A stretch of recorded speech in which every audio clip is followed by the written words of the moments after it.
Hello, everyone. Welcome back to Lonely Chronicles. And today I'm giving God thanks for another day, another time that I'm able to do this, another opportunity, and I'm grateful to God. And as you know, I aim to inspire, and I do believe that it's time hurt people, heal people. Now, as we all know that this month is Mental Health Awareness Month, and we recently celebrated Mental Health Awareness Week.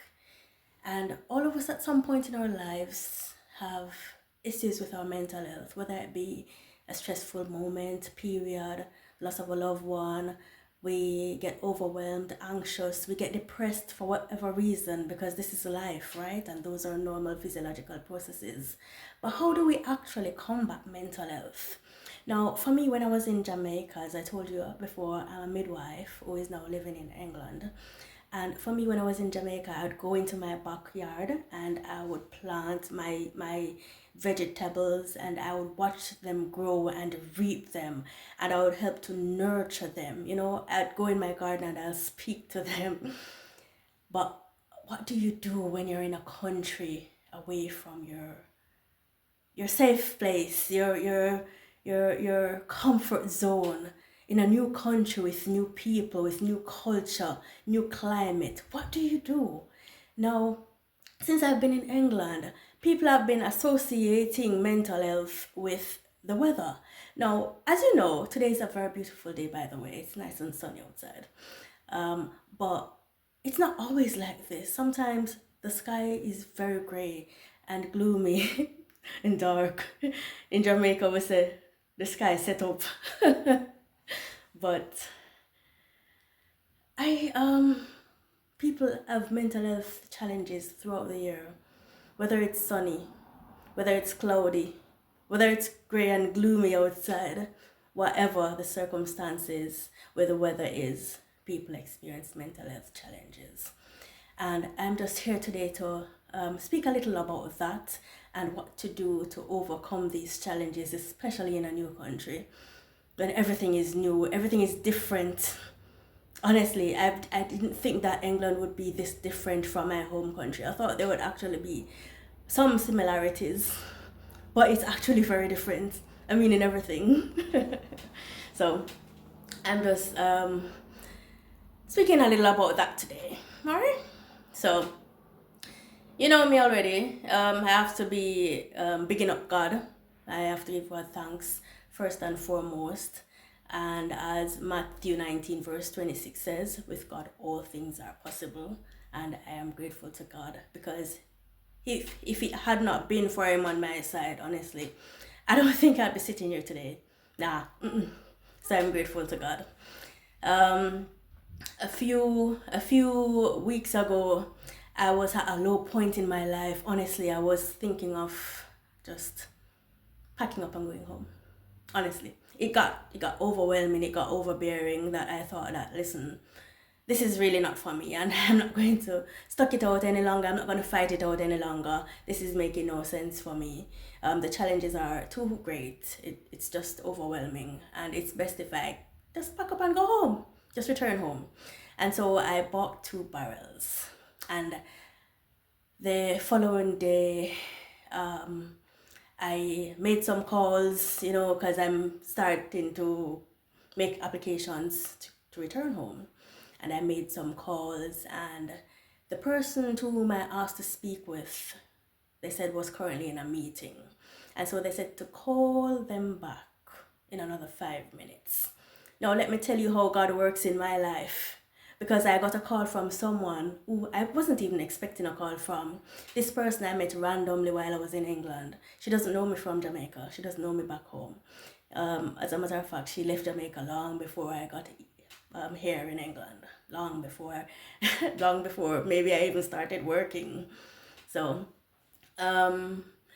she met me here, and we exchanged numbers before, and so she called me while I was waiting for that 5-minute period to run off to call back that person.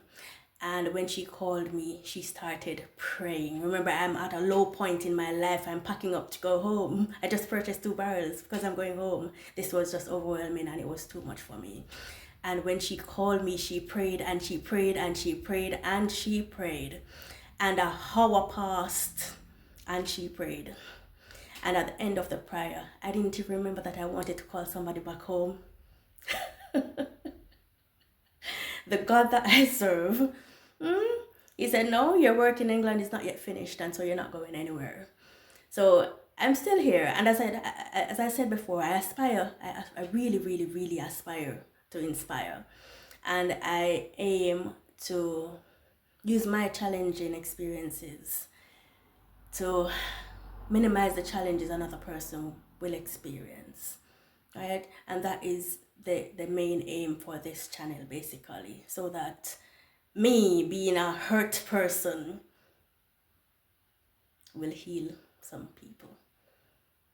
I pray that God will pull the right traffic to this channel for persons who are going through a lot of stuff, to gravitate towards this channel and be inspired because of this channel, because of what is said here. I pray that God will reach the lives of others and just help them to understand that they're not alone, that they're not going through what they're going through alone. Because some of us, I think, we tend to isolate mental health and think that, it only happens to some people, and if you have mental health challenges, then something is wrong with you. Nothing doesn't have to happen to you. Nothing doesn't have to be wrong with you. We are all humans and we all experience challenges in different periods of our lives. And I don't think any one person should suffer in silence. Yeah, so I'm just reaching out to everyone this month. Take care of your mental health. Right? Take care of you. If you need to take some time off work to recoup, revamp, and rejuvenate yourself, recharge and get back on the front line, then please do that, because it's your health. Take care of it, right?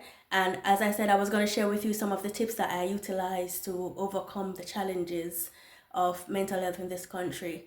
And to be honest, when I get depressed, I cut off everybody. I don't speak to anyone. I don't even call my mom. So she knows that when I'm silent, something is wrong. So I presume that when she hears me silent, then she's gonna pray more. Yes, because I serve a God that answers prayers. And sometimes we may not be able to pray in our deepest, darkest, silent moments. But guess what? If it's even to utter his name, believe me, here's Matthew 7 verse 7 says, ask and it shall be given unto you. Knock and the door shall be opened. Seek and ye shall find. And it continues to say, for he who asks receives. And he who seeks finds, and he who knocks, the door is opened unto them. That is the God that we serve. And if we just leave it at the foot of the cross, I promise you, sometimes you won't be able to pray. Sometimes you won't be able to even utter anything. But remember, he intercedes on our behalf and he understands everything. He knows all about us. But he just wants us to have a relationship with him. So if you don't yet have a relationship with Jesus Christ, with our God and Savior, it's okay. You can. It's not too late. It's never too late. While there's life, there's hope. You can always find comfort. You don't have to be a religious person. Just call on his name. Just ask him to prove himself to you. Believe me, the God that I serve, he will definitely prove himself to you. He has never let me down before, and I promise you, he won't let you down either. Right? Just continue to build on yourself. Continue to improve yourself. And just continue to look to God for his grace and his unchanging favor. He never fails. He never falters. He never slumbers. He never sleeps. Right? So just continue to call upon the name of the Lord. I am going to leave you with that today. And I am giving you thanks for always tuning in. And if you haven't yet done so, please subscribe to my channel. As I say, I aspire. My aspiration is to inspire, right? And my main mantra is for hurt people to start healing people. Okay? I'll see you in another video. Cha-la-la!